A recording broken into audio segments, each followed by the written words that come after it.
पश्चिम बंगाल में हो रही हिंसा। ऐसा है कि हमसे थोड़ा समय मांगा गया है, तो वहाँ विधिक कार्रवाई जो है करने के लिए मुझे आश्वासन मिला है कि संविधान की रक्षा हर संभव में की जाएगी और वहाँ जांच की जा रही है। जो लोग जो है इस तरह से अनलीगल असंवैधानिक कदम उठाए हैं, तो हमने जो है तो 2 अक्टूबर 2021 तक के लिए समय दिया है। अगर 2 अक्टूबर 2021 तक भारत को यदि हिंदू राष्ट्र घोषित नहीं किया गया, ईसाइयों और मुसलमानों की नेशनलिटी ख़त्म नहीं की गई, तो फिर 2 अक्टूबर गांधी जयंती के दिन मैं सरजू जी में जल समाधि लूँगा।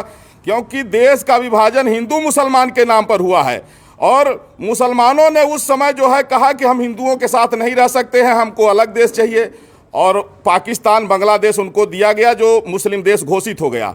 तो कम से कम दुनिया में एक देश तो हिंदुओं के लिए बचे। आज दुर्भाग्य है कि वेस्ट बंगाल में जितने यहाँ के मुसलमान हैं वो भी रोहिंग्याओं के साथ मिलकर के एक तरफ से हिंदुओं की हत्या कर रहे हैं, और उसी तरह जो है तो तमिलनाडु में हो रहा है, केरल में हो रहा है। जहाँ भी मुस्लिम आबादी ज़्यादा है उनको पाकिस्तान से प्रेम है, लेकिन हिंदू और हिंदुस्तान से नफरत है।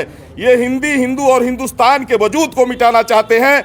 इसलिए अब आवश्यक है कि भारत को हिंदू राष्ट्र घोषित किया जाए, और अगर ऐसा नहीं होगा तो मैं जगत गुरु परमहंस आचार्य पीठ श्री तपस्वी छावनी राम घाट अयोध्या से हमने इनको 4 महीने का समय दिया है, नहीं तो गांधी जयंती के दिन 2 अक्टूबर 2021 को सरजू जी में जल समाधि लूँगा।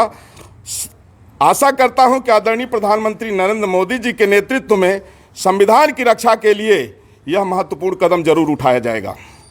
कि जब वहाँ की स्थिति से पता लगा कि जब वहाँ राज्यपाल महोदय पीड़ितों से मिलने के लिए गए, तो जिस तरह से वहाँ के मुस्लिम समुदाय ने, रोहिंग्याओं ने उनके साथ में जो बदसलूकी किया, इससे ये पता लग रहा है कि अब पूरे देश में मुसलमानों की नागरिकता समाप्त होनी चाहिए और भारत हिंदू राष्ट्र घोषित होना चाहिए।